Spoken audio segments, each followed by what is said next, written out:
Igitabo cy'abami ba mbere.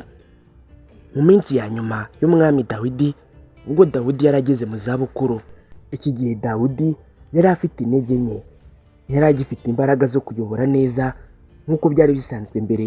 Muri icyo gihe umuhungu we witwaga Adoniya yashakaga kwiyita umwami. Yagerageje kwiyegereza abakomeye bazamufasha kugera ku bwami, barimo n'umugaba w'ingabo wa Dawidi Yowabu, ndetse yaniyegereje umuherezabitambo mukuru Abiyatari. Yateguye n'ibirori byo kwiyimikisha. Ariko ku rundi ruhande hari umuhanuzi Natani ndetse n'umwamikazi akaba umugore wa Dawidi, Batisheba akaba nyina wa Salomo.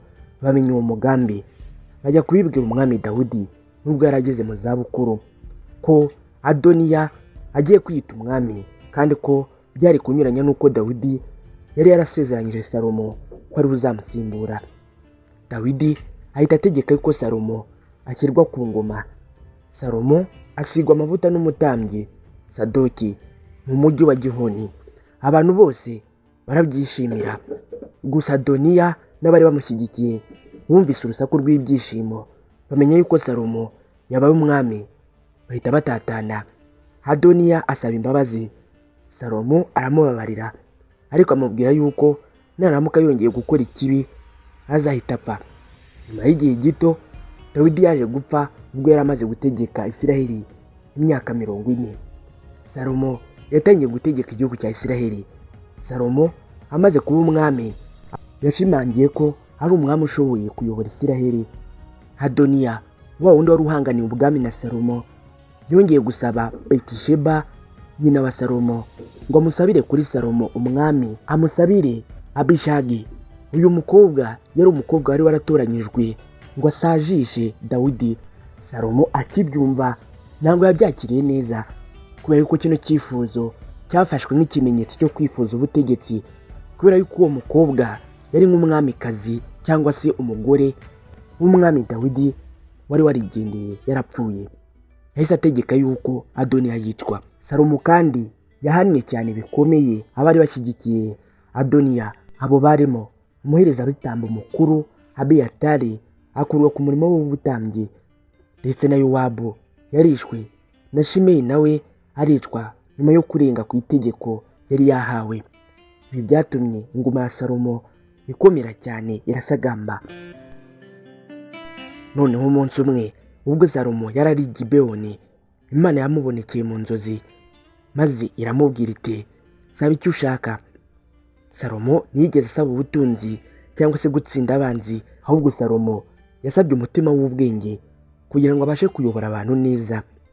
Imana yarabyishimiye, ibona yuko asabye neza, yahise imuha ubwenge budasanzwe ndetse imwongereraho ubutunzi n'icyubahiro. Ubwenge bwa Salomo bwarushijeho kwigaragaza cyane. Haje kubaho ikibazo cy'abagore babiri bari bari gupfa umwana.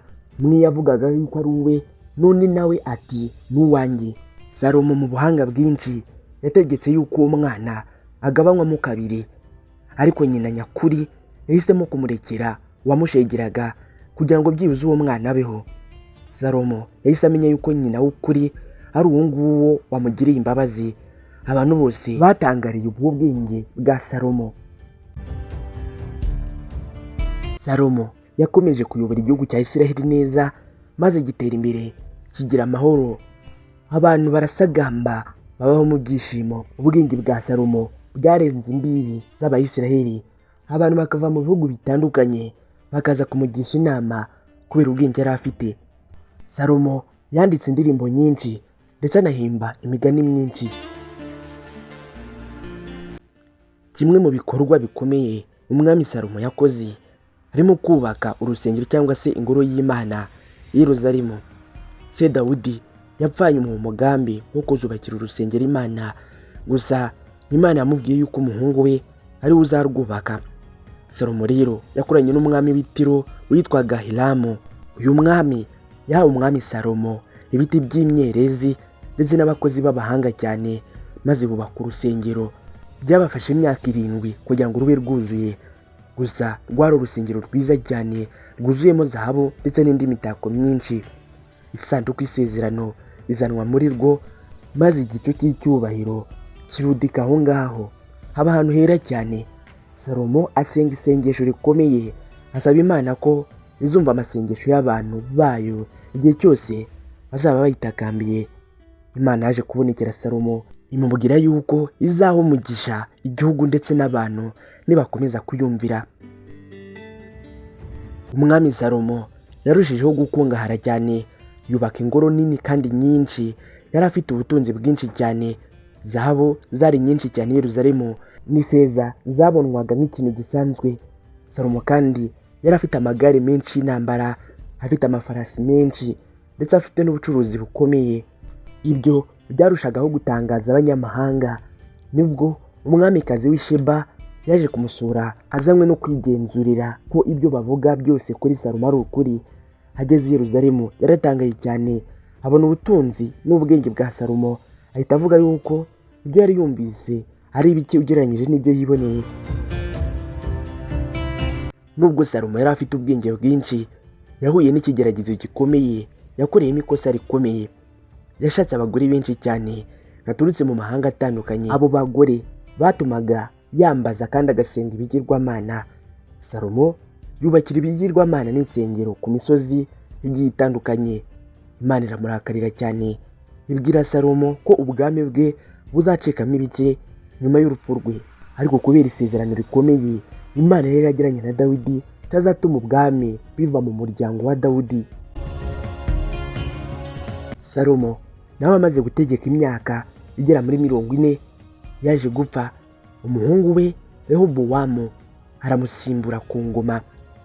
Abantu b'Isiraheli baza kwa Rehobowamu wari umaze gusimbura se Salomo ku ngoma, bamusaba kuborohereza umusoro n'imirimo ikomeye Salomo yari yarabashyiriyeho kugira ngo ubwami burusheho gutera imbere. Rehobowamu yari akiri urubyiruko, gusa muri Isiraheli hari abakuru kandi b'abahanga bamugiriye inama yo kumva ubusabe bw'Abayisiraheli kugira ngo aborohereze.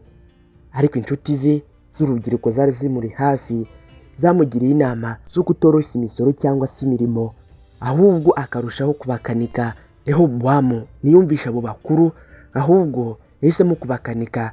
Ibi byatumye imiryango 10 ya Isiraheli yigomeka maze ishyigikira umugabo witwa Yerobowamu.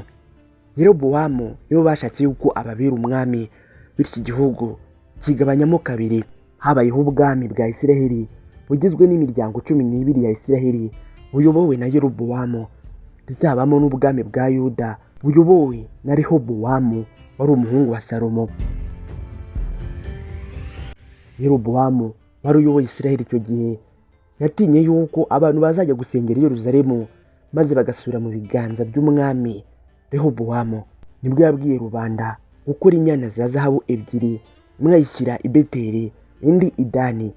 Abwira abantu yuko ibyo bigirwamana ari byo byabavanye muri Egiputa. Abantu barabisenga. Ibi byatumye Isiraheli igwa mu cyaha gikomeye cyane cy'ibigirwamana. Ibintu Imana yari yababujije.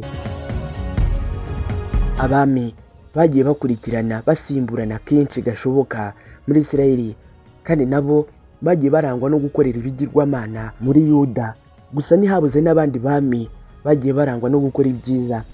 Mu bwami bwa Isiraheli haje kuzaho umwami witwa Ahabu. Uyu yabaye umwami mubi cyane.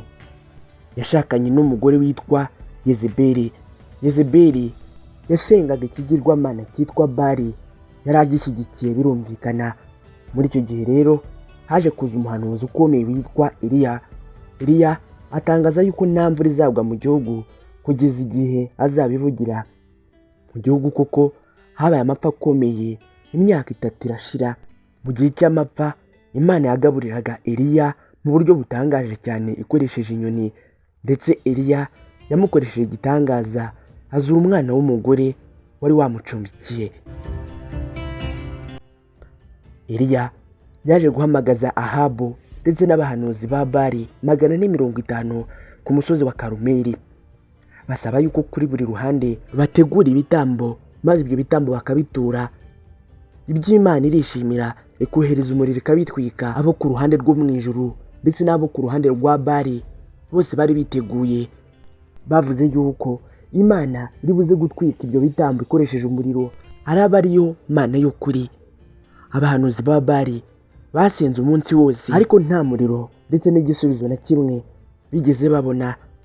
Eliya afata akanya asenga Imana, maze umuriro wo mu ijuru utwika igitambo yari yatambiye Imana. Abantu bose bahita bavuga yuko Uwiteka Imana yo mu ijuru ariyo Mana y'ukuri. Nyuma yaho imvura yaraguye, amapfa ahita ashira. Wa mwamikazi Yezebeli yumvise ibyo Eliya yakoze, aramushakisha cyane, aramuhiga ngo amwice.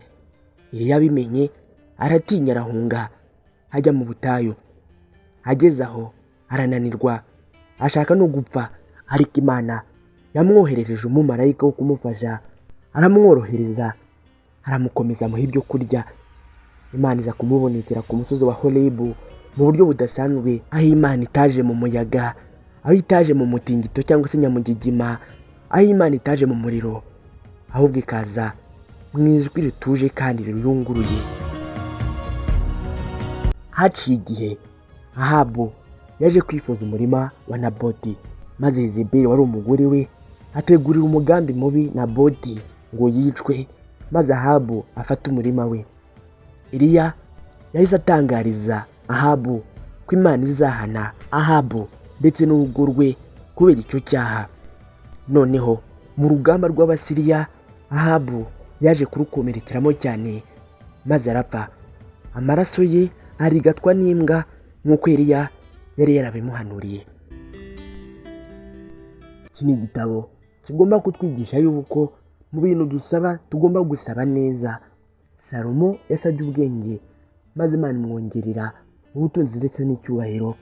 Gusa kino gitabo kigaragaza yuko ubwenge n'ubutunzi nabyo bidahagije mu gihe umuntu yaretse Imana ariyo ya mbere.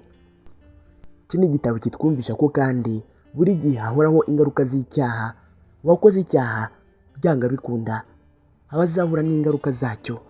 Reka mbashimire mwe twabanye muri iki kiganiro. Reka ngusabe gukora subscribe niba utarayikora. Nitwa Aimable Niyongira, munyemerere duhure ubutaha.